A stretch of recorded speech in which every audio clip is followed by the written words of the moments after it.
Padel menjadi olahraga kekinian yang sedang tren di kalangan masyarakat. Tak ingin ketinggalan tren, para pesepak bola profesional di Liga Indonesia ikut meramaikan olahraga asal Meksiko ini.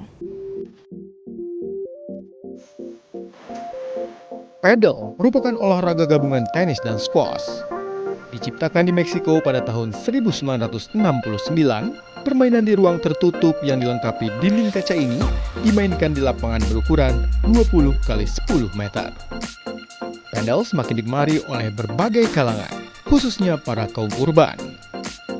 80s Padel Cup merupakan salah satu klub terbesar di Jakarta dengan beranggotakan 400 orang yang tersebar di Jakarta dan Tangerang.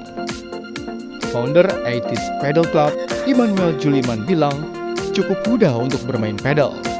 Terlebih, padel dimainkan dengan format ganda saja dan penghitungan skor sama seperti olahraga tenis.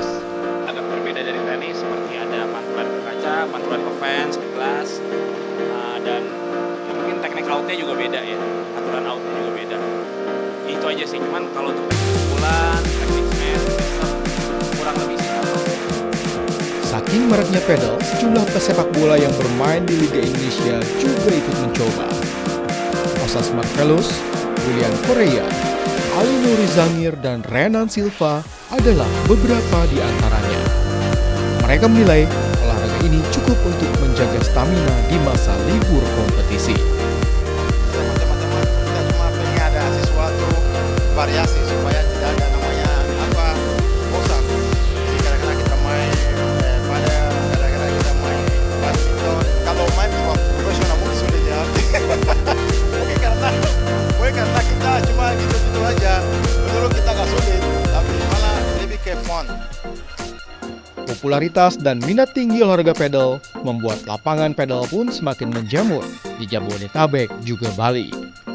Rencananya dalam waktu dekat, PB Padel Indonesia akan menyelenggarakan Indonesia Open Circuit 2025 di Bandung, Jawa Barat 24 sampai 27 Juli.